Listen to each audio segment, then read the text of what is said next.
www.thegreatwhitebrotherhood.org. Channeling. When channeling, it is so easy to lose the link, and let one's own brain talk to us, and give us nonsense. It is only the quality of the information that tells us if we are really in touch with a higher power, or just our own imagination talking to us. When channeling, even if the questions I ask are simple ones, I write everything down.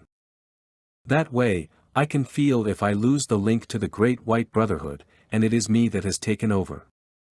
Channeling, or telepathy, requires a unique link to be made between us, and the person with whom we wish to communicate. All is vibration.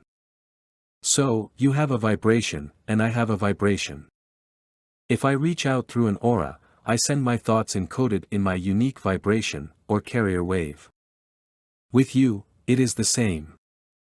So, if any two people wish to communicate telepathically, it is necessary for those two people to create a third frequency, encoded with a unique vibration, unique to those two people.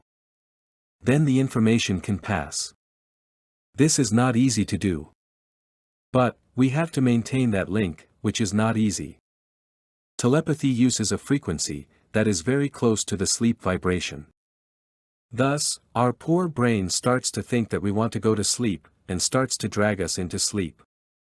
At that point, the link can be broken. Equally, if we start to listen to the information being received, our mind can break the link, and we start to write down our thoughts, and not the thoughts of the higher being. Many famous people have built careers, and given lectures, pretending to be a channeler, but they are only channeling their own thoughts.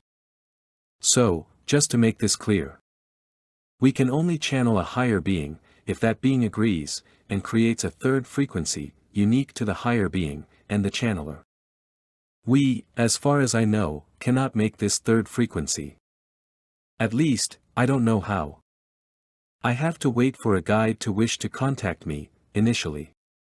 Once that frequency is created, I can, of course, reach out to the guide, and communicate. But, as I said, this communication is very close to the sleep frequency, and I start to feel drowsy after a while. When that happens, I stop, take a break to wake up, and then carry on. So, I would suggest that, if you are channeling, and you don't feel drowsy, you are not in that channel state. Then, of course, to channel, we need to get our mind out of the way, and just let the information flow. If we start to think about what is being said, we lose the link. By the way, I never follow or read about anyone. That way, any information that I receive, I know comes from the Great White Brotherhood, and not from my memory of other people's teachings, nor from my imagination. I have never heard of Dr. Stone, but I have checked him out. He was a sincere man, but got somewhat led astray. The Theosophical movement was, at its outset, a good organization, and the Great White Brotherhood used to work in cohesion with it.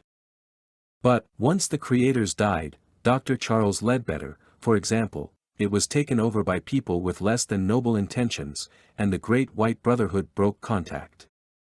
I understand that Dr. Stone worked with this later group, so, there is a red flag there. Then, I understand that Dr. Stone contacted the Ashtar Command.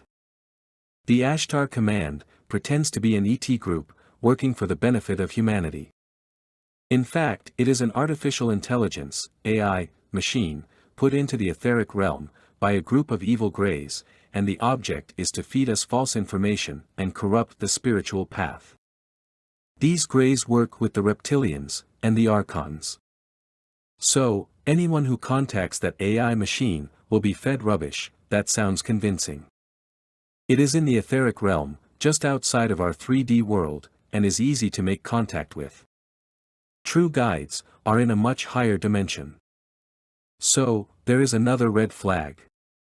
Also, in the etheric, is another AI machine called, the Voice of God technology. This was put there by the Greys, and the US military, and can feed false information. That too, is easy to make contact with. Now, I must change subjects. Many years ago, primitive man created the concept that all things on earth were created by, and under the control of, so-called gods, weather, health, prosperity, karma, and on and on. I say created by primitive man, but the original idea came from the archons, and was designed to keep man in fear. Fear is food for the archons. But primitive man created in the etheric realm, thought forms, by constantly thinking about these so-called gods, and these thought forms exist to this day, and have become thinking entities, to a certain extent. But, they were not real people. They were and are thought forms, given life by people's energy praying to them for help, help which never arrives, of course.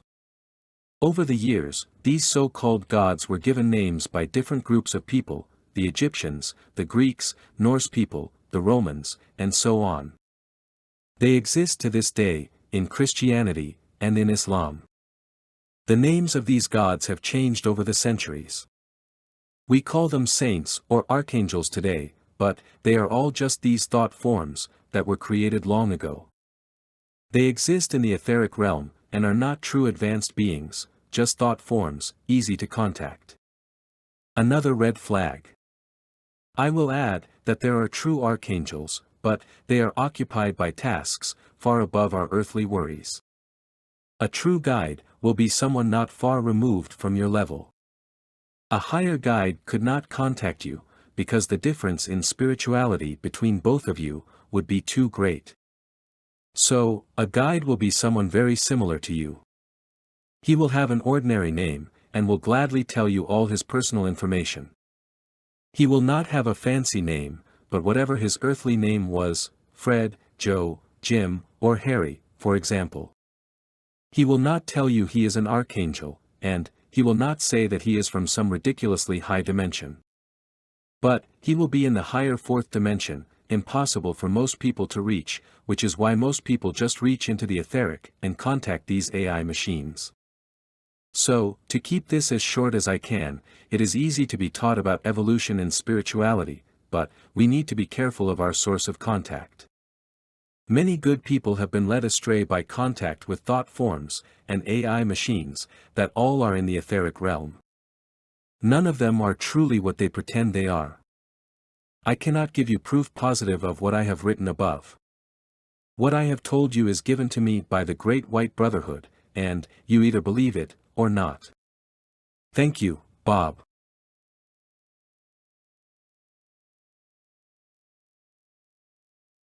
Thank you for watching this video lesson. Please visit www.thegreatwhitebrotherhood.org for more lessons and free downloadable books.